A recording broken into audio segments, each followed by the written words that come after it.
Assalamualaikum warahmatullahi wabarakatuh. Waalaikumsalam warahmatullahi wabarakatuh. Salam gubuk apung.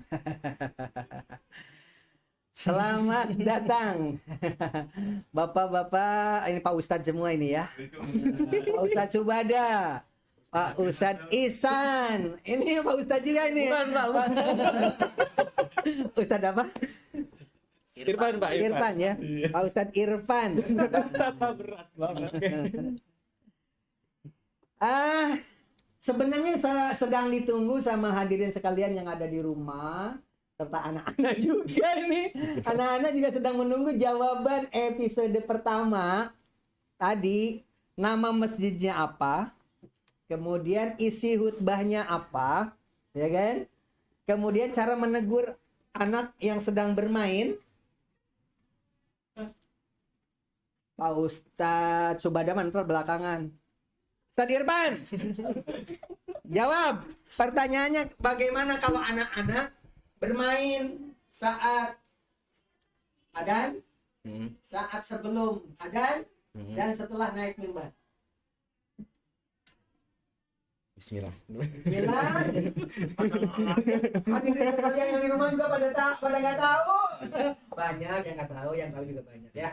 Sepengetahuan saya ya Pak, kalau misalkan bercanda atau ngobrol sebelum ajan atau ketika Sebelum adzan ya. sebelum ajan itu sebenarnya ditegur dengan omongan itu nggak apa-apa Pak, asal sebelum ajan dan sebelum khutbah naik Sebelum adzan, gitu. sebelum khutbah. Iya, itu nggak apa-apa ditegur. Tapi kalau misalkan sedang khutbah, itu malah yang menegur pun tidak boleh berbicara. Tapi boleh negur. Dipegang boleh. Dan misalkan Pak Iksan sedang berbicara, sedang ngobrol, disentuh saja gini. Tapi kita jangan ikut berbicara. Jangan ngomong. Iya, kita jangan ngomong. Kalau gini, Itu nggak boleh. Mengeluarkan suara namanya itu pun nggak boleh. Gitu. berdesis alias ular. Nggak Iya, boleh. itu nggak boleh. Aisyah, jawabannya. Ayo Pak Ustadz nih. Nggak boleh salah ini Pak Ustadz nih. Ayo Pak Ustadz. Baik, terima kasih Bapak. Sepengetahuan saya biasanya pada saat anak-anak di masjid ketika sholat Jumat itu, ketika sebelum adzan, terkadang memang anak itu susah untuk dikasih tahu. Untuk sebelum adzan itu sebenarnya tidak masalah anak berbicara, karena memang katanya anak-anak itu adalah penghias masjid katanya.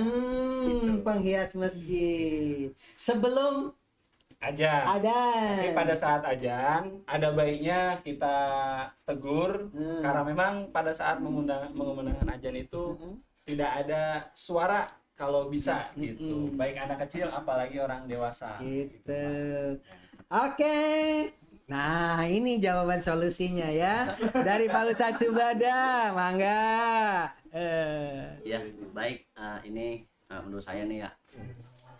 Kalau memang sebelum adzan, anak itu baiknya ya kita peringatkan dulu, nasihati dulu. Sebelumnya ya, Ya, artinya kita kasih himbauan. harus ada DKM ya. Sebelum adzan mulai, kan ada petugas masjid, Pak.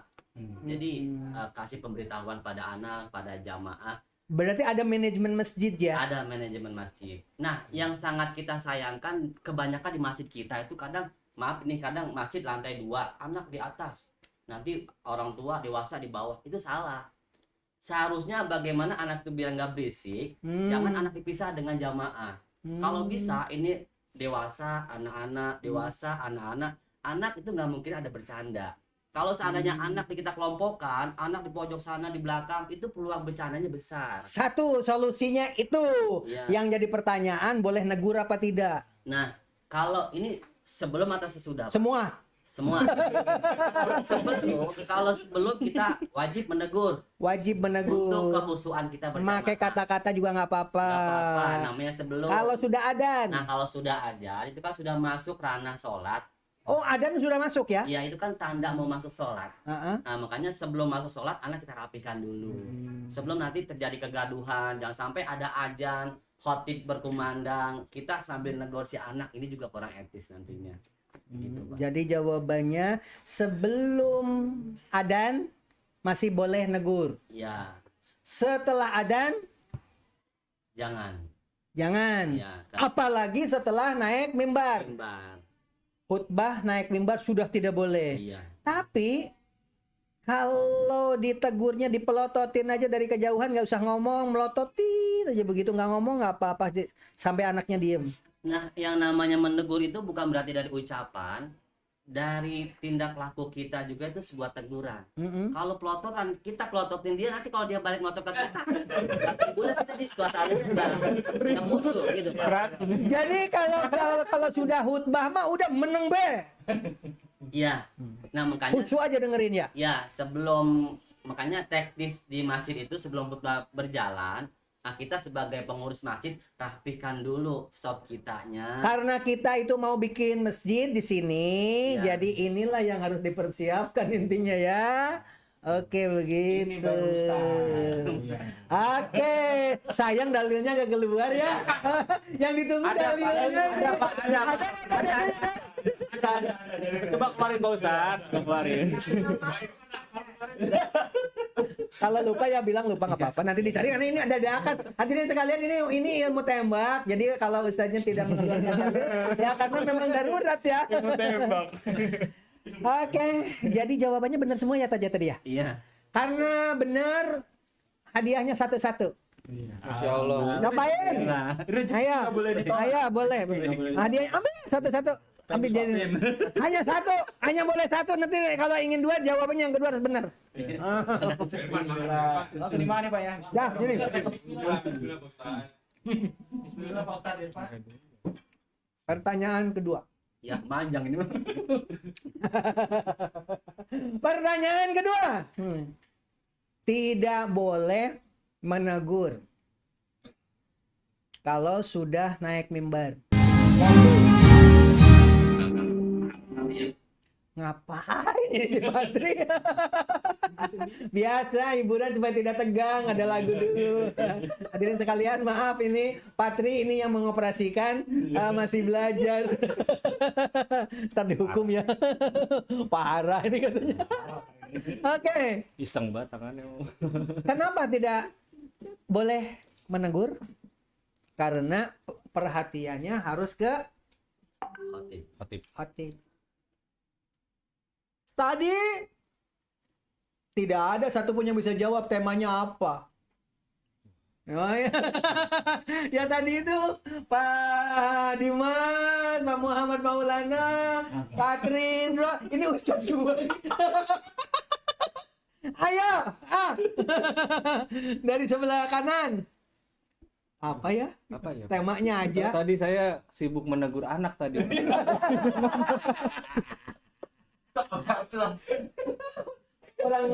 Orang yang bertanyanya juga bingung tadi intinya apa. Oke, Kaisan. Idem Mbak. Nggak tahu isinya ya. Tidak, Pak. Temanya doang, nggak temanya nggak. Temanya pun tidak Pak. Oke. Tidak fokus tadi. Pak Ustadz coba ada. Temanya apa Pak Ustadz?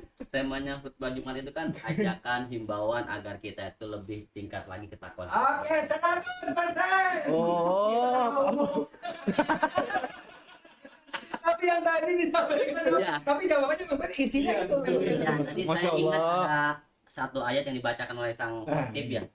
Wasari'u ila magfiratin min rabbikum Iya tadi itu. wajana seperti itu. Iya tadi itu ya Mas. Tapi topiknya tadi nggak tahu ya. Oke, kita setel ya.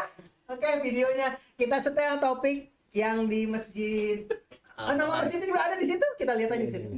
Al-Mujahidin ya. Bukan. Beda. Iya, nanti dulu. Masjidnya apa? Tadi tuh saya lihatnya Al-Muhajirin, Pak. Muhajirin, Bapak. Masjidnya apa? Iya, Al-Muhajirin Pak. Apa? Muhajirin, coba lihat di situ dong ada videonya. Ya, mulai. Panjang itu Al-Muhajirin apa gitu. Iya. Mulai. Pak.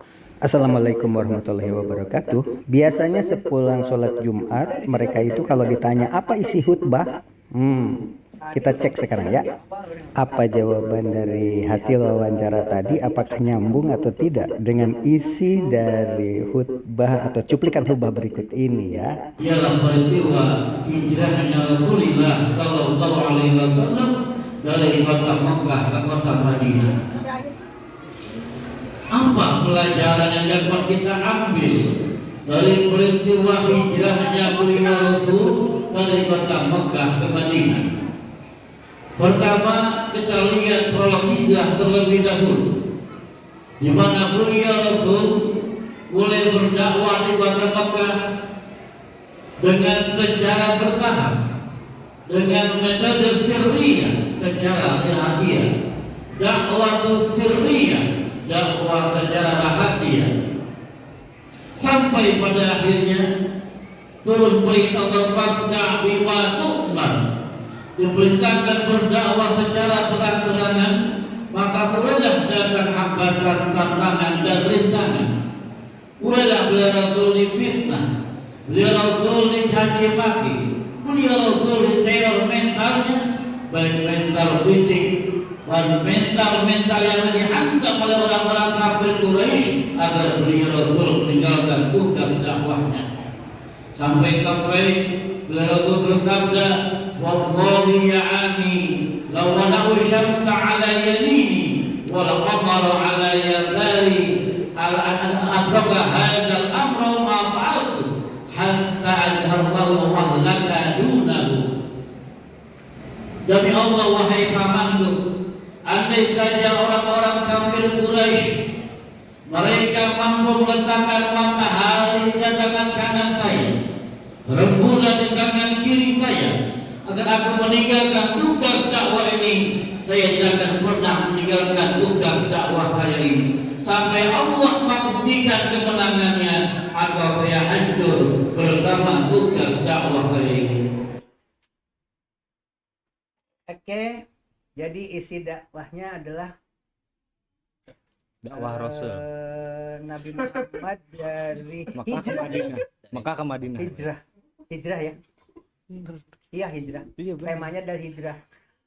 Ternyata asalnya itu dia dakwahnya itu langkah pertama itu diam-diam, sembunyi-sembunyi.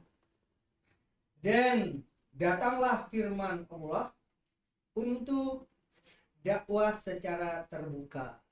Jadi ternyata dakwah itu pertama harus sembunyi-sembunyi dulu kalau di daerah yang berbahaya. Iya, kaum Quraisy. Nanti setelah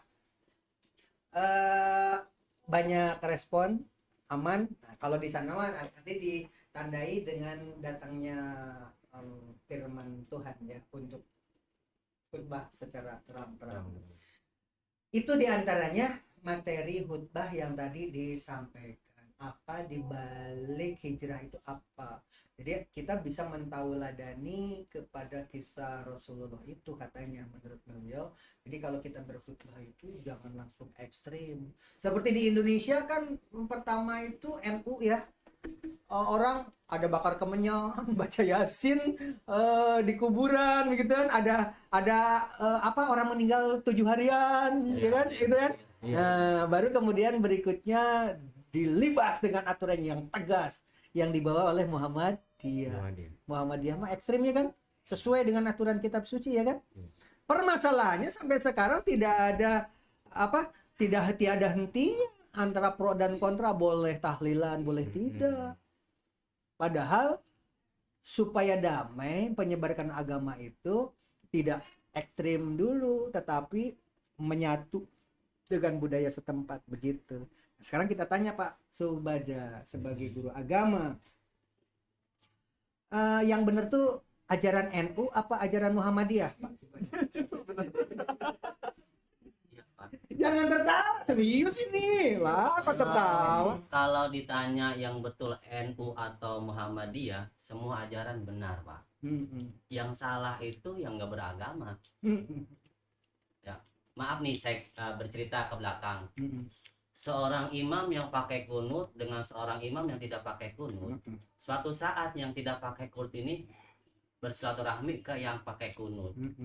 Akhirnya dia mengatakan, Assalamualaikum warahmatullahi wabarakatuh. Biasa Mau masjidnya apa dulu?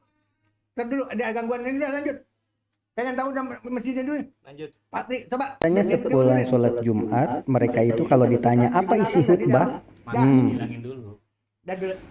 Assalamualaikum warahmatullahi wabarakatuh. Biasanya sepulang sholat Jumat, mereka itu kalau ditanya apa isi khutbah, Assalamualaikum warahmatullahi wabarakatuh. Stop. Pas bagian Tuh, gerbang tuh, baca tuh di gerbang tuh. Tulisannya apa dulu? Nggak kelihatan tuh. Tuh yang hijau tuh di gerbang, tuh di atas pagar hijau. Kelihatan, Pak. Itu yang nyetel video tahu pasti. Ini apa, Nah, itu. apa sih? Ya, tepat, Satri. Masjid Jami. Nggak kelihatan, Pak. Nggak kelihatan. Hijau. Udah, matanya dihilangin aja. Ya udah gambar Mas. Ah. Oke ya. Nanti Aoco kita suruh baca. Patri tangannya jangan main-main mulu. Jadi keganggu. Nggak tahu tadi jawab apa ya. Iya benar-benar. Ulang Pak. Kalau nggak salah, baik yang dibawa kaum MU maupun Muhammadiyah sama-sama benarnya, yang tidak benarnya yang tidak beragama katanya kan begitu. Nah tapi permasalahannya sekarang ada orang yang baca Yasin di kuburan 7 harian, 100 hari meninggalnya si Anu, si A, si B, si C begitu. Itu yang benar yang mana Pak Ustadz? Ya itu juga benar Pak, tidak disalahkan. Itu kan tradisi. Ya namanya orang berdoa kan bukan hanya di masjid aja. Yang penting kita punya etika. Kalau kita di masjid aja etikanya salah, tentu disalahkan. Kalau di kuburan kita punya etika, assalamualaikum. Dan yang penting kita mendoakan pada orang yang dikubur itu. Jangan kita meminta sama orang yang dikubur. Oke, hadirin sekalian, mendoakan. Karena diantaranya yang dibawa ke akhirat itu salah satu diantaranya adalah doa anak saleh. Berarti doa diterima ya kan? Di antara seperti itu. Jadi mendoa berarti boleh. Yang tidak boleh datang ke kuburan sampai tidur, kemudian di situ minta-minta ilmu pelet, ilmu apa lagi ya? Ilmu kaya raya di kuburan. Itu yang nggak boleh ya? Iya. Kayaknya jawabannya udah itu. Apalagi pertanyaan? Udah habis, Pak. Dan tidak boleh mengharam-haramkan dan seolah-olah pemilik kunci sorga ya. Kamu masuk neraka itu. Emang lo masuk sorga? Yang memasukkan sorga itu kan ridho Allah ya. Itu yang paling penting mah ridho Allah. Nggak boleh mengklaim bahwa diri akan masuk sorga. Itu jangan mengharam-haramkan, meneraka-nerakakan orang, nggak boleh ya kan. Tetapi waktu Bapak naik haji, ternyata di Mekah itu hanya menyampaikan riwayat-riwayat. Salah satu contoh, kalau sholat subuh kesiangan, begitu bangun ternyata udah jam 11 siang, belum sholat subuh, begitu bangun. Di sana tidak menjelaskan, harus begini, harus begitu. Enggak, ternyata cuma menjelaskan, dulu zaman riwayat Nabi Muhammad itu dengan rombongan berjalan, tiba-tiba istrinya itu ketinggalan apa di satu tempat. Akhirnya balik lagi di perjalanan itu. Begitu balik lagi dicari-cari semalam suntuk baru ketemu, barulah perjalanan. Akhirnya istirahat, kelelahan. Begitu ketiduran sampai jam siang, baru kemudian bangun, kata Nabi Muhammad sholat. Walaupun udah siang, salat subuh. Hanya menceritakan riwayat begitu. Enggak bilang dosa lah. Oh, enggak bicara. Jadi di sana itu hanya menceritakan riwayat-riwayat saja. Gitu. Kalau di kita kan dikebalik di sini ya, kadang-kadang neraka lah. Iya kan? Pokoknya mengkapir-kapiran orang gitu kan? Harusnya tidak. Begitu barangkali Pak Subada. Apalagi tadi pertanyaan yang belum terjawab ya. Dari di gelombang pertama tadi khutbah, nama masjid, Nama jalan. Nama jalan mah nggak penting lah itu mah ya. Emang nggak tahu juga. Nggak tahu juga. Masalahnya kan ini masih siar agama. Kita yang bicarakan ini khutbah Jumat ini kan menggali. Nggak ada di akhirat nanti begitu di alam kubur man robukan nama jalan apa? Enggak kan? Iya benar Pak, benar. Enggak.